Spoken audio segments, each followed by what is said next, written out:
Donald and Douglas, the Scottish twins, did not mind what job they did. Coaches or trucks, it was all the same to them, which meant, as often as not, that they pulled trucks, since the big engines all disliked them. You don't really like them, do you? James asked in amazement one day. Och, it's all work. If we didn't do it, some other buddy would. James marveled. He hated trucks himself, but he had to admit that Donald and Douglas managed to make them behave better than anyone else did. The secret, of course, was that the trucks had not forgotten an incident when Douglas had smashed a rude brake van.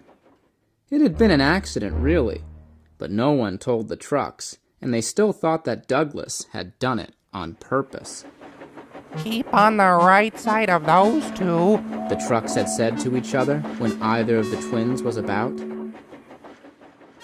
One day, Donald had to take empty trucks to the other railway and bring back loaded ones. The empties behaved well, and when Donald reached the big station, he was feeling good. We've got those trucks licked in the shape! He congratulated himself.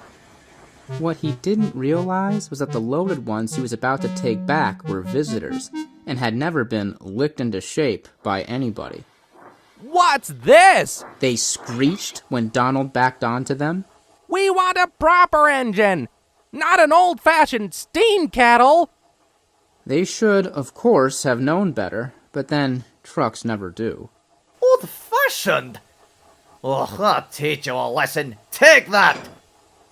The trucks sniggered. He's cross, they whispered.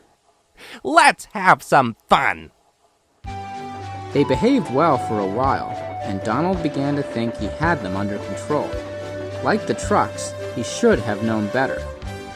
By the time he reached the workstation, an axle box on one of the trucks had run hot, and they had to shunt that one off the train.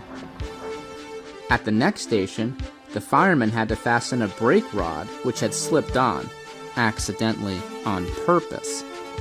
One delay followed another, and Donald became crosser and crosser. Ugh, stupid things, he scolded, but the trucks didn't care. What does he know about it? They asked each other. We're modern. We're not out of date like his sort. Steam kettle. Ha! At the top of Gordon's Hill, Donald stopped so that the brakes could be checked along the train. Unfortunately, he restarted more quickly than he meant to, and the jerk broke an old coupling hook. Feeling the snatch, Donald's firemen looked back. They were already a little way down the hill, but coming after them and gathering speed on the slope, he saw the last few trucks. We've got to keep ahead of them, Donald. Quick now, I just hope there's nothing in the platform at Edward's station. But we're supposed to stop there and leave some of these trucks. Can't help that. If those trucks catch us, we'll stop even earlier, because they'll knock us off the rails. What are we waiting for then? Asked Donald, and put on speed. It was touch and go for a while. If the guard's brake had not been holding the breakaways slightly, Donald could not have kept ahead. But he managed. Just. They saw Edward's station in front. Whistling loudly, Donald raced towards it, while the trucks followed, screaming with fright. Quickly, the signalman summed up the situation. He set up the line ahead as far as he could, and Donald clattered safely by.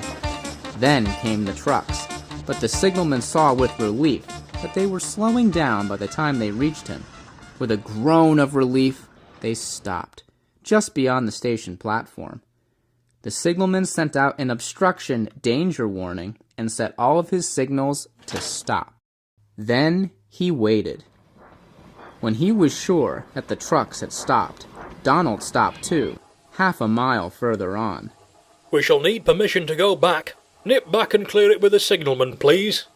When he had permission, Donald was able to go carefully back towards the trucks. He bumped them fiercely.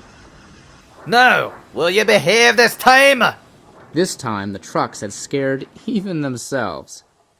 Yes, we will, they quavered uncertainly. and Donald finished his journey with no more trouble at all.